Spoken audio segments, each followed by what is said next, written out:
I'll be reading from James 1:12 through 15, and it reads, "Blessed is the man who remains steadfast under trial, for when he has stood the test, he will receive the crown of life, which God has promised to those who love him. Let no one say when he is tempted, 'I am being tempted by God.' For God cannot be tempted with evil, and he himself tempts no one. But each person is tempted when he is lured and enticed by his own desire. Then desire, when it has conceived, gives birth to sin. And sin, when it is fully grown, brings forth death." Be seated, please.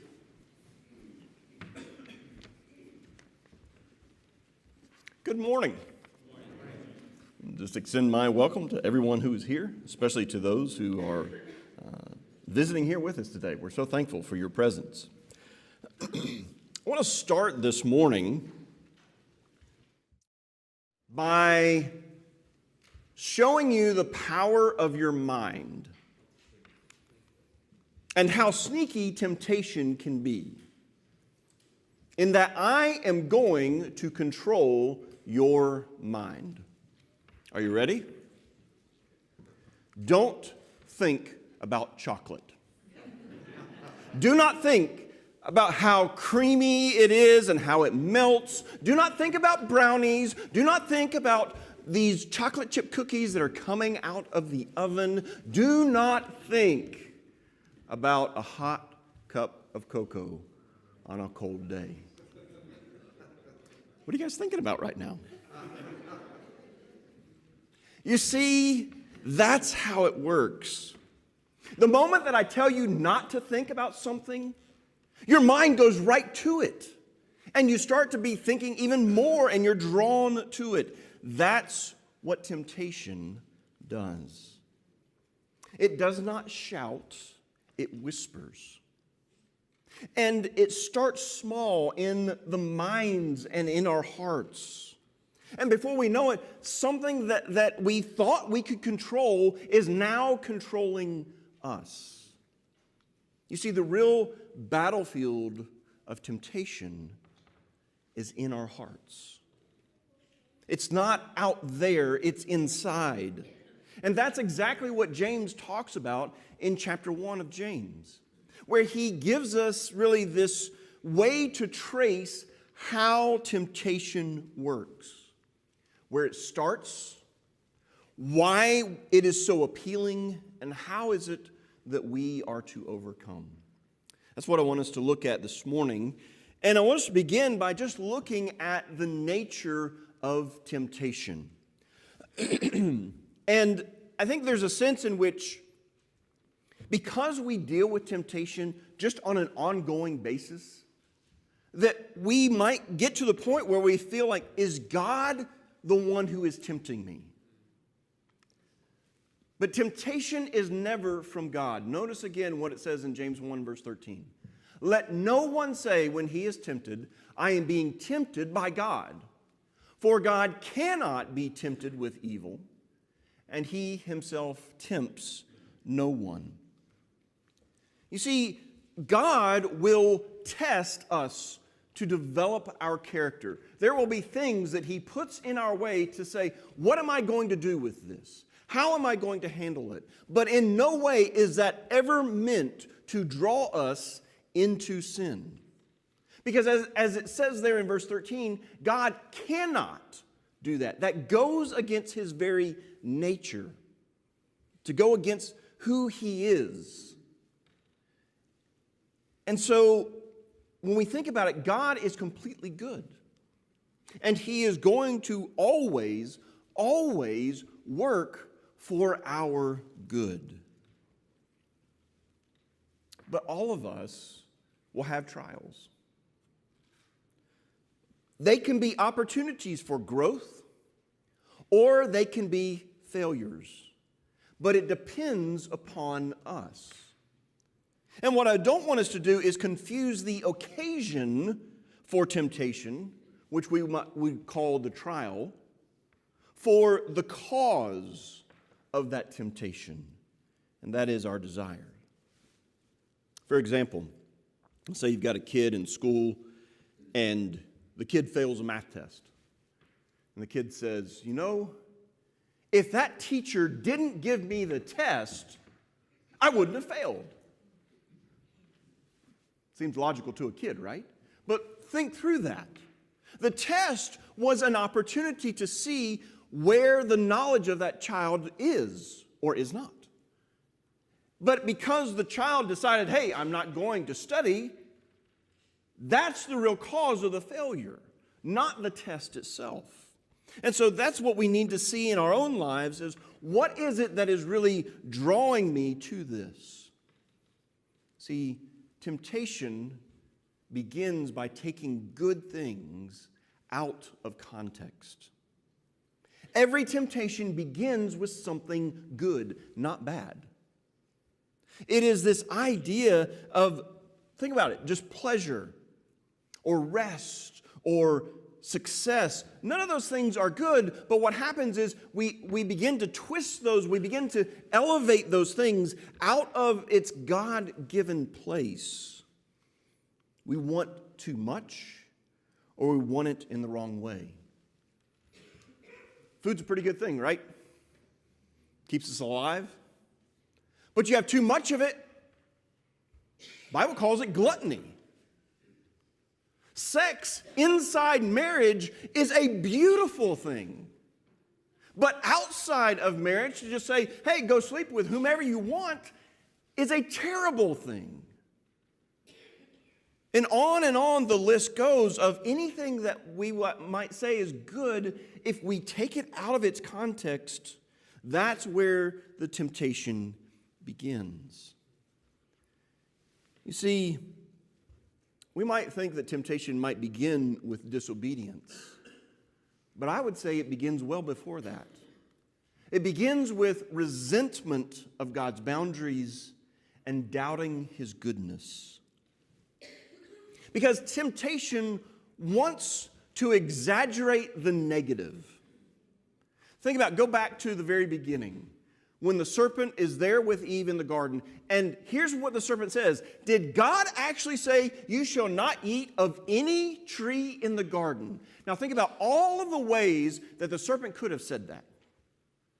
Could have said, Eve, can you believe this? Look at all that God has given you. All of these trees. And it's just this one little tree that God doesn't want you to eat from. He could have said that. But he didn't. He phrased it in such a way to make it so negative. You can't eat from any tree in the garden. We focus so much in our temptations on the negative aspect that we begin to allow, if you will, self-pity to come into our hearts. And we begin to forget the perspective of gratitude for what God has done for us. We start looking around and say, well, wait a minute. Why does God love them more than He loves me? Why is my life so hard? And then we begin to start rationalizing these things in our minds. And when I begin to look at the negative rather than what God has done for me, all of the positive things, that's when temptation begins to take hold. That I doubt God's goodness. And I resent. Why is God making me do this?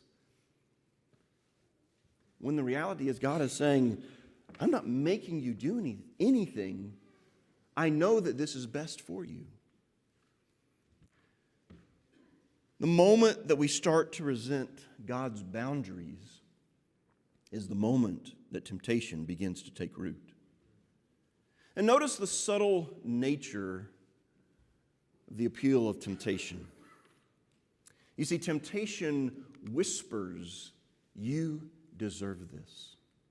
This is the real you. It calls to our deepest instincts, it calls to our deepest longings, not to reject God outright, but to find some sort of satisfaction outside or apart from God. You see, temptation tries to convince us that obedience limits us and disobedience frees us. Think about it.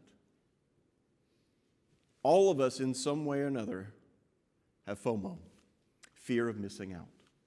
And we look at our life and we see what other people are doing, and we look at, well, God said I can't do this, and I can't do that, and I can't do this, and I can't do that. And everybody else seems to be having a good time while they're going and doing it. And so we look at it and say, well, if I didn't have to do this, if I could just disobey that, my life would be so much freer.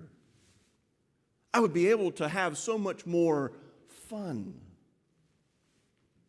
You see, at its core, temptation wants us to mistrust God. To say that He doesn't really know what is in my best interest. To say that maybe in some way God is holding out on me. That's the lie that was in Eden. God's keeping something from you, Eve. You won't die if you take that fruit. So we give in to temptation because we think we're going to find something better for ourselves. But the reality is, temptation is just a distortion of that which is good. Excuse me. And it is taking it out of God's design. So here's a real question then. If that's the nature of temptation, why do we give in? I mean, I don't know about you, but there are so many times where I ask that of myself. Why in the world do I give in to this? I know it's not right. I know it's not good for me, but why do I give in? James tells us. He says, but each person is tempted when he is lured and enticed by his own desire. Then desire, when it is conceived, gives birth to sin, and sin, when it is fully grown, brings forth death. James says we are enticed by our own desires. Temptation is not primarily caused by that which is outside. It is caused by that which is inside of us. Paul Tripp says it this way. It's only ever the evil inside of you that hooks you to the evil outside of you. The heart is the control center of life. What rules your heart controls your words and controls your actions. That means sin is always a heart problem. And what James does is he uses a particular word for desire or lust, depending on how your translation is written there. It is the Greek word epithumia. And it really has the idea of over-desire or inordinate desire. You see the prefix there, epi. We use that a lot in our English. We say it's the epicenter of the earthquake. Well, what does that mean? It means that's where it is most intense. And so this picture here is, this word is the idea of this desire. Not that the desire itself is bad or wrong.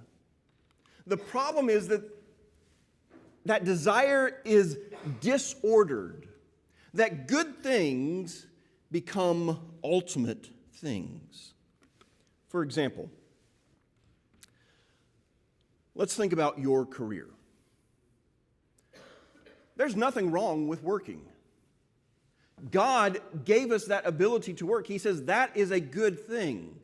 But if your work gets you to the point where you feel good about yourself because of your work, when you begin to define yourself by your work, so that you feel, I need this to be happy, I need this to be successful, that's when that desire has been taken out of its context and becomes something that it's not supposed to be. You see, as one person put it, sin is not necessarily wanting bad things, but wanting things so badly. That sin starts when we think that we need something to add to Jesus as a requirement for our happiness. That I have to have this to be complete. Maybe it's a young person saying, if I don't get married, life just has no meaning for me. Or someone says, I live off of the affirmation of other people. Well, what happens when you don't get that? You spiral into depression and discouragement. Or somebody says, my children are my legacy. Children aren't bad at all. They're a gift from God. But when I elevate my children and say, it is through them that I will leave my mark on this world, now I have taken it out of its context and made it something that it was never intended to be. It is because of my own desires that takes place. But sin is much more than just breaking rules. It is breaking relationship. If you look there in James chapter 1, James actually uses a sexual metaphor to show the process of sin. He says it starts by seduction, that word enticed. That over-desire draws us in. But then he says, then there is conception. That we entertain, we rehearse, we rationalize the desire in our heart. Well, that's not so bad. I can do it just this once. We rationalize it. And then it gives birth. That is the sin acted out.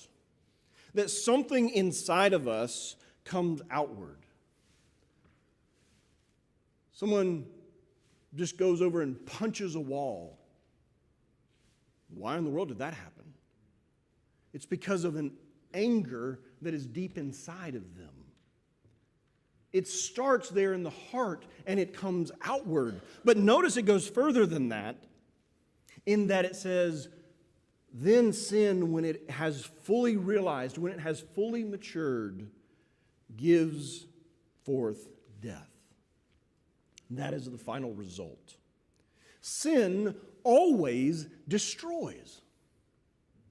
There's never a time where sin is going to bring life. It is always destructive in its nature. The point is, every sinful action starts as a little embryo within our hearts. That there is something there that is eventually going to come out. And the question then is, why is that important? Well, think about it this way. God sees sin not as just breaking rules, but as spiritual adultery.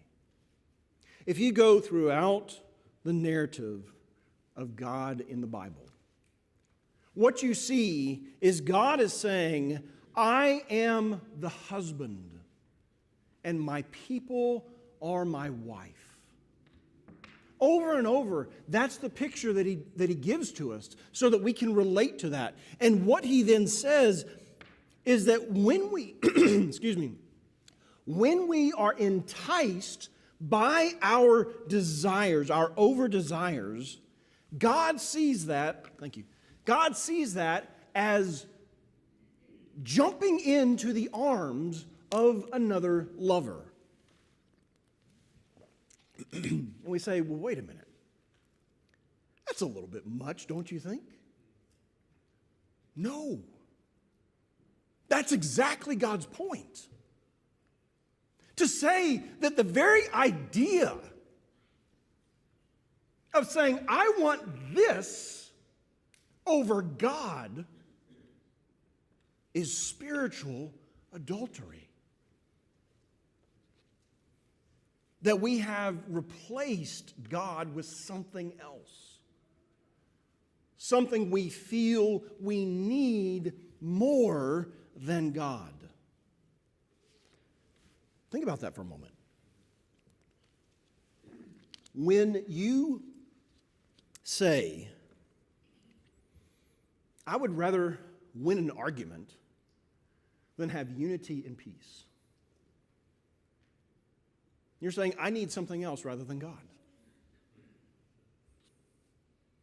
When you indulge your appetites more than living in a healthy, godly way, you're saying, I need something other than God.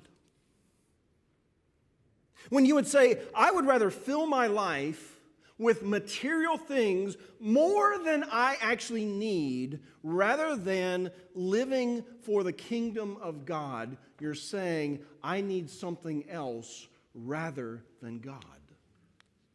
And what God sees that as is that your over-desire is drawing you into the arms of another lover. That's why God hates sin so much.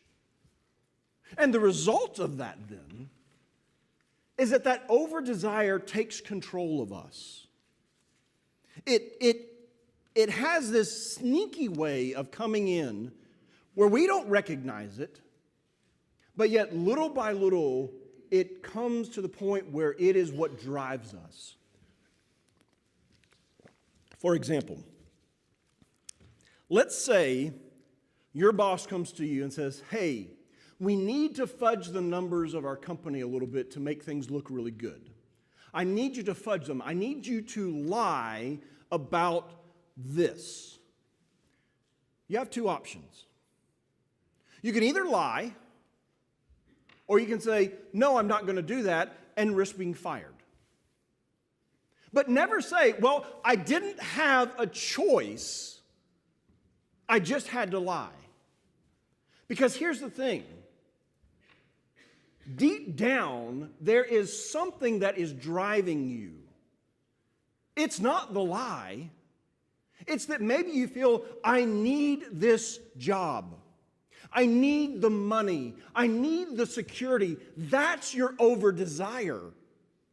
That's what's driving you to then say, well, I have no other choice, so I'm going to go ahead and lie. That's the control that over-desire has upon us. So ask yourself, what is that over-desire that is in your life? Do this with me. How many of us have fallen short of the glory of God, as in, how many of us have sinned in the last month? Okay, that means all of us have an over-desire. There's something in each of us that is eating at us that's saying, I need this more than God.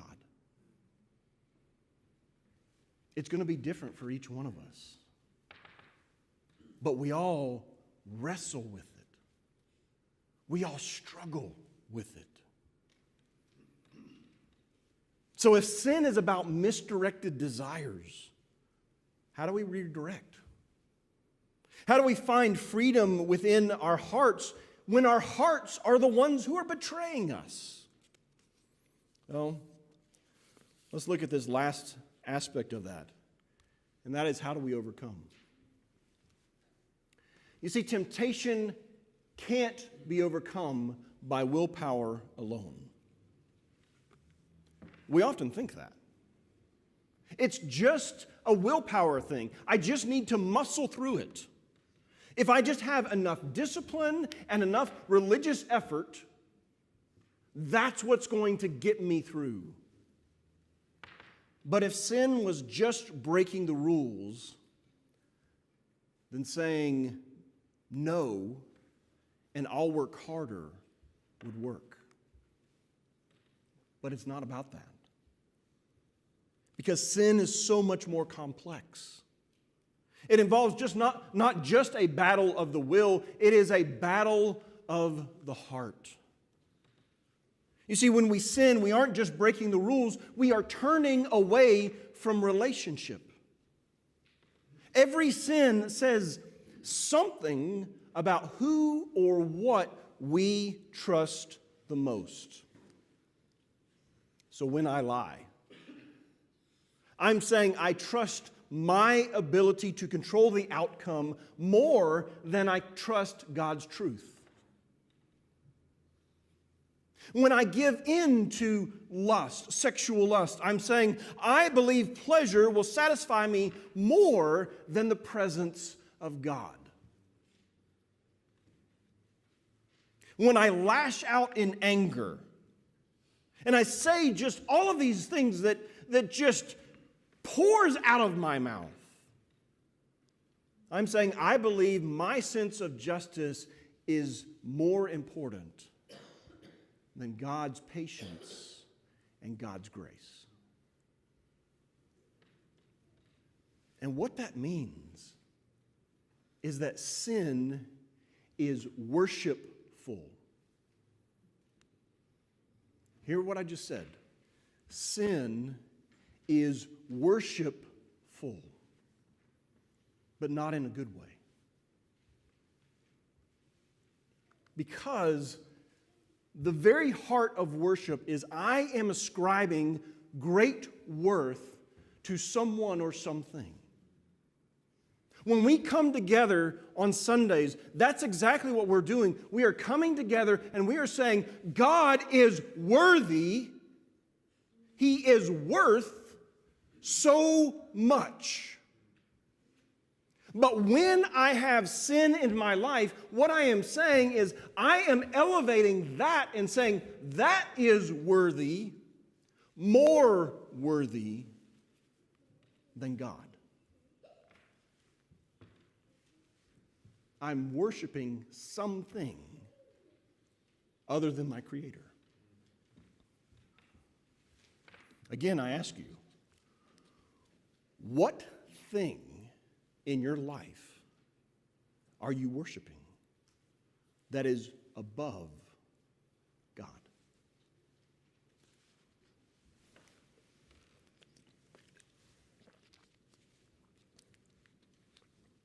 Now that I brought the mood really down low,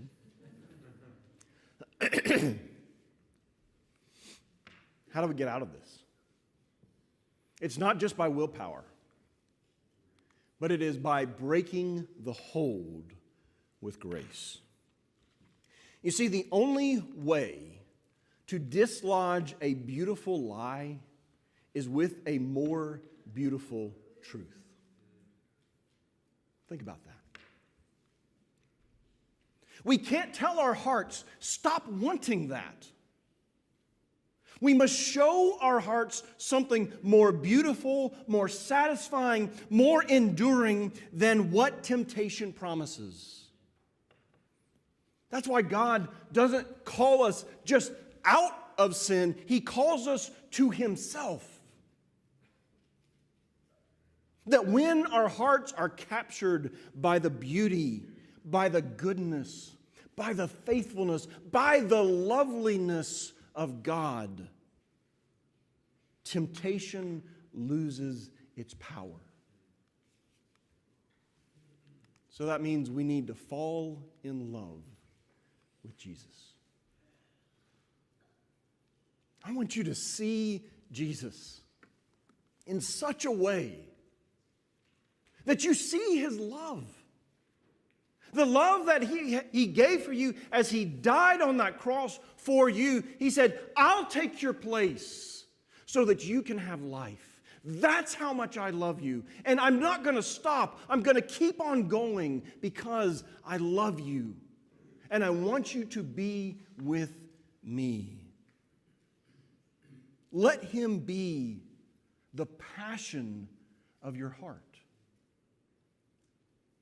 That only that greater love can displace that distorted desire in your heart. And the reality is, it's worth it because eternity is real. If we go back to verse 12 of James 1, James says, "Blessed is the man who remains steadfast under trial, for when he has stood the test, he will receive the crown of life, which God has promised to those who love him." If eternity was not real, then I would say, go out, live it up however you want.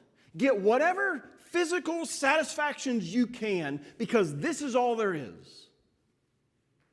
But the Bible over and over and over and over and over again says that's not the case.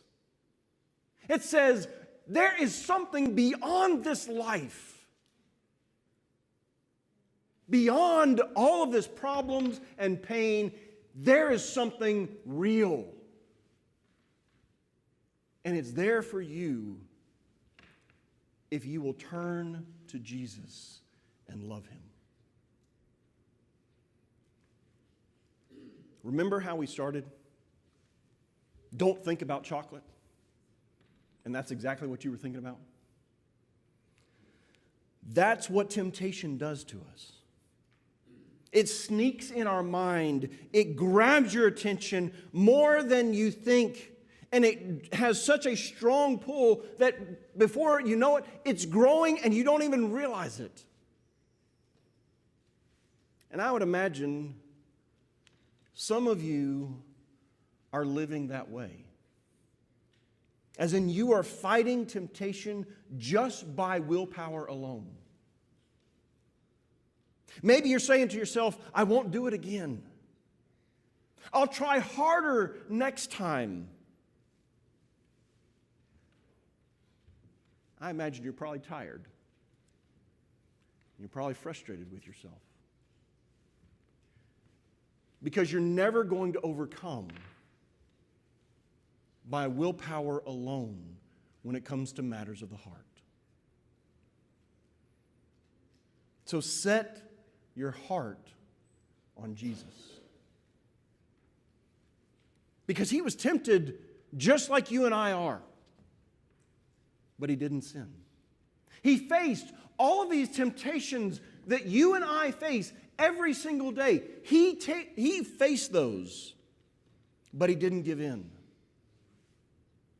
Now, some of us may say, well, it's because maybe he just didn't have the desires that I have. No, he had every single desire that you have. But here's the key. His heart was so full already. It was full of love for the Father, and it was full of love for you. That's what got him through. And what he calls us to do now is he says, I want to live in you through my Spirit. He says, I don't just forgive you of your failures. He says, I want to free your heart. I want to teach you so that you can say, you, Lord, are more than enough for me. I guess that's my question to you this morning. Is Jesus more than enough for you?